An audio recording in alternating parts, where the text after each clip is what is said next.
students, I hope you are doing great and we are back again with another video. And today in this video we will be covering your chapter that is basic accounting principle and concept. बहुत ही interesting, बहुत ही ज़्यादा अच्छा chapter है जिसमें आपको काफ़ी कुछ accounts के प्रिंसिपल्स के बारे में सीखने को मिलेगा।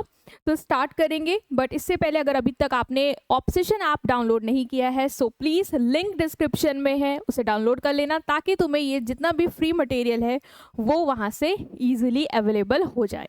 ठीक है, स्टार्ट कर रहे हैं कि अकाउंटिंग प्रिंसिपल क्या होते हैं। देखो, सबसे पहले तो आपके माइंड में यही क्वेश्चन आना चाहिए कि ये अकाउंटिंग कॉन्सेप्ट्स और प्रिंसिपल्स ये सब चीज़ें क्या हैं। देखो, अकाउंटिंग प्रिंसिपल जनरल बोलूँ तो कुछ रूल्स होते हैं, कॉन्सेप्ट्स हैं, गाइडलाइंस हैं जो हर अकाउंटेंट को, अकाउंटेंट कौन, जो रिकॉर्ड्स मेंटेन कर रहा है, जो बिजनेस के प्रॉफिट एंड लॉस अकाउंट्स वगैरह प्रिपेयर कर रहा है, ठीक है, उस पर्सन को फॉलो करने पड़ते हैं। बट ये क्यों फॉलो करने हैं? वो इसलिए करने हैं क्योंकि सपोज करो कि तुम भी अकाउंट्स बनाते हो, मैं भी अकाउंट्स बनाते हैं, हम दोनों अकाउंटेंट हैं। हो सकता है कि तुम कुछ और चीज़ें एज्यूम करके अकाउंट्स बना दो और मैं कुछ और चीज़ें एज्यूम करके अकाउंट बना दूं। मतलब हम लोग अपने अपने तरीके से चीज़ों को प्रेजेंट करके अकाउंट्स बना सकते हैं। बट इससे क्या होगा, इससे हम लोग एक दूसरे की चीज़ों को कंपेयर नहीं कर पाएंगे। डेटा तुम्हारे पास भी वही है, मेरे पास भी वही है, बट हम लोगों ने अपने हिसाब से चीज़ों को एज्यूम करके क्या करा है, प्लेस कर दिया और तैयार कर दिया। जिसे तुमने मान के चला कि अकाउंट 2 साल का बना रहा हो, मैं मान के चल रही हूँ मैं 1 साल का बना रही हूँ। अब कंपेयर करना क्या है, पॉसिबल नहीं है। इसीलिए कुछ स्टैंडर्ड्स हैं, कुछ रूल्स हैं जो फॉलो करने होते हैं जिससे आप ऐसे अकाउंट्स प्रिपेयर करें सब लोग जो क्या हो, एक जैसे हो और उन्हें कंपेयर करना इजी हो और जितने भी स्टेक होल्डर है वो उसको स्टडी करके फ़ायदा उठा पाएँ। ठीक है, तो चलो स्टार्ट करते हैं। सिंपल यार, ये भी हो सकता है कि तुम 1 साल किसी और दिमाग से अकाउंट्स बना रहे हो, दूसरे साल तुम कुछ और एजम्पशन ले रहे हो, तो वो सब ना हो, इसलिए ये प्रिंसिपल वगैरह हैं। ठीक है, तो अकाउंटिंग प्रिंसिपल बेसिकली वो रूल्स, कॉन्सेप्ट या गाइडलाइंस होते हैं जो अकाउंटेंट को फॉलो करने होते हैं जब वो रिकॉर्डिंग कर रहा होता है या अकाउंट्स प्रिपेयर कर रहा होता है। They make sure everyone prepare and present account in the same way. मैंने बताया था कंसिस्टेंसी सबके अकाउंट्स में हो, इसलिए ये रूल्स वगैरह फॉलो किए जाते हैं। ठीक है, ताकि फाइनेंशियल इंफॉर्मेशन क्लियर हो, कंपेरेबल हो और हम उस पर रिलाई कर सके, भरोसा कर पाए, जिससे जितने भी यूजर्स हैं जो वो अकाउंट्स को देखते हैं उससे अपने डिसीजंस लेते हैं। जैसे इन्वेस्टर्स अकाउंट्स को देखता है, डिसीजन लेता है कि पैसा इन्वेस्ट करना है नहीं करना है, ओनर देखता है कि प्रॉफिट में लॉस में, तो उन लोगों को सही जानकारी मिल पाए।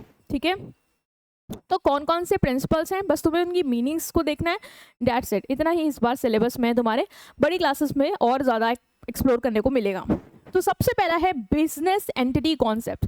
बिजनेस एंटिटी कॉन्सेप्ट या हम कह सकते हैं एक सेपरेट एंटिटी कॉन्सेप्ट, जो तुमने पढ़ा है इससे पहले जब तुम फॉर्म्स ऑफ ऑर्गेनाइजेशन पढ़ रहे थे तो तुमने पढ़ा था सेपरेट एंटिटी कॉन्सेप्ट, याद होगा आई होप, जो कहता था बिजनेस अलग है, ओनर अलग है।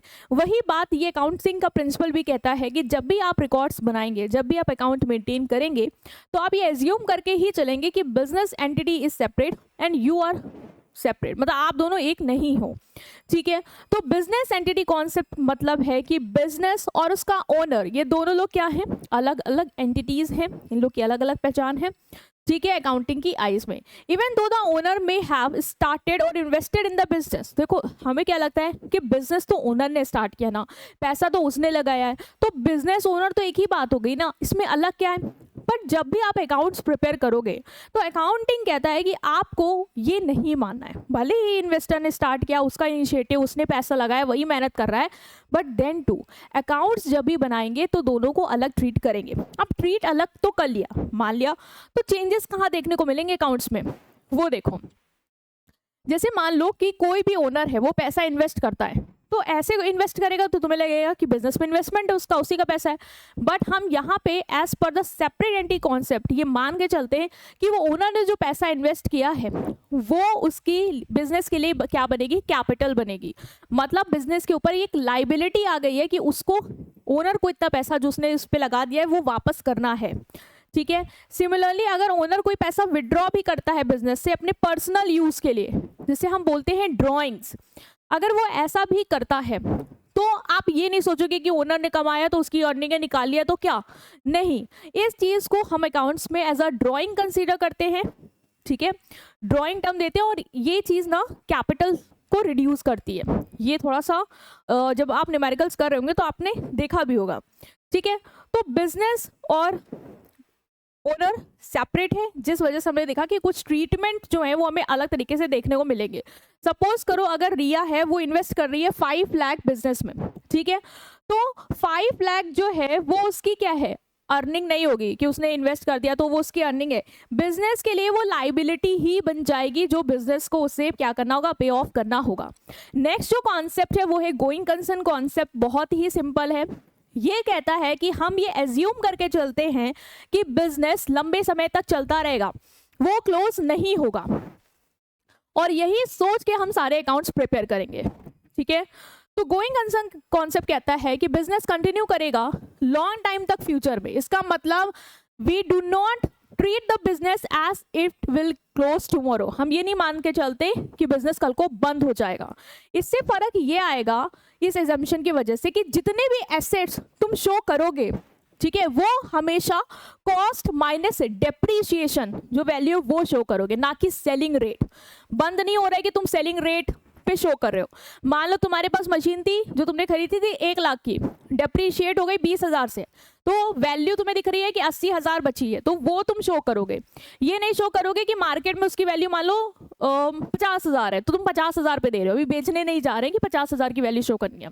क्यों? क्योंकि बिजनेस चलता रहेगा ना, तो मशीन भी यूज होती रहेगी। अगर कल को बंद हो रही होती तो हम मान के चलते कि अब सेल वैल्यू में दिखाओ उसको, क्योंकि अब को बेचना है, ठीक है। Next is money measurement concept. बहुत ही सिंपल, ये कॉन्सेप्ट कहता है कि वो सारी चीजें जिसको आप मनी के टर्म में एक्सप्रेस कर सके, सिर्फ वही चीजें क्या होंगी, आप अकाउंट्स में रिकॉर्ड करेंगे, ठीक है।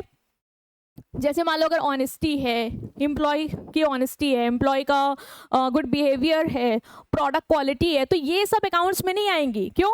क्योंकि हम अकाउंट्स में कैलकुलेशन करते हैं ना, तो नंबर वाली चीजें लाओगे ना तभी तो प्रॉफिट एंड लॉस निकलेगा। ये सारी चीजें हम यहाँ पे इंक्लूड नहीं करेंगे, सिर्फ मनी वाली चीजें ही इंक्लूड होती हैं।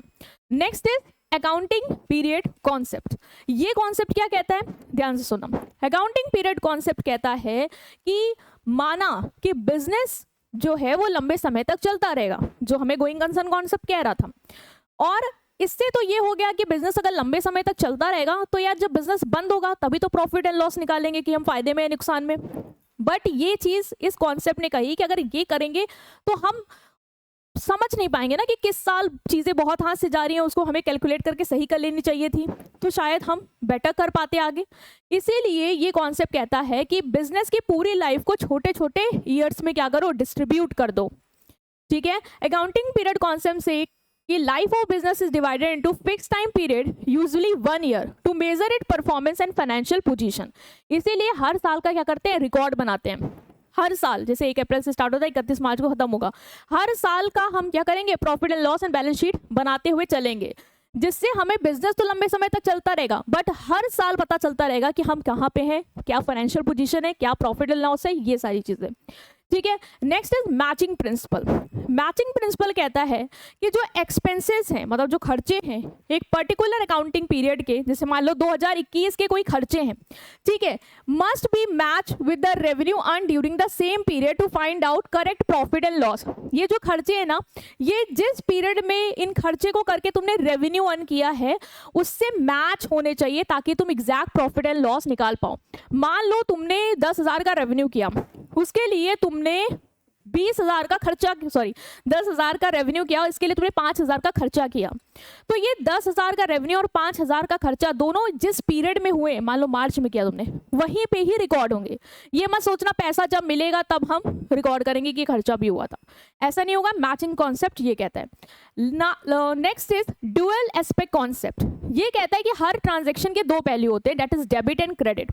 कोई भी ट्रांजेक्शन होगा तो कोई चीज कम होगी और कोई चीज ज्यादा होगी, ये भी आपको मेंशन करना है, ठीक है। डबल एंट्री सिस्टम इसे कहते हैं। जैसे आपने फर्नीचर खरीदा कैश के लिए, तो फर्नीचर आया, फर्नीचर प्लस हुआ, कैश गया तो कैश माइनस हुआ, मतलब 2 जगह इंपैक्ट हर एक एंट्री का आता है। ये प्रिंसिपल कहता है।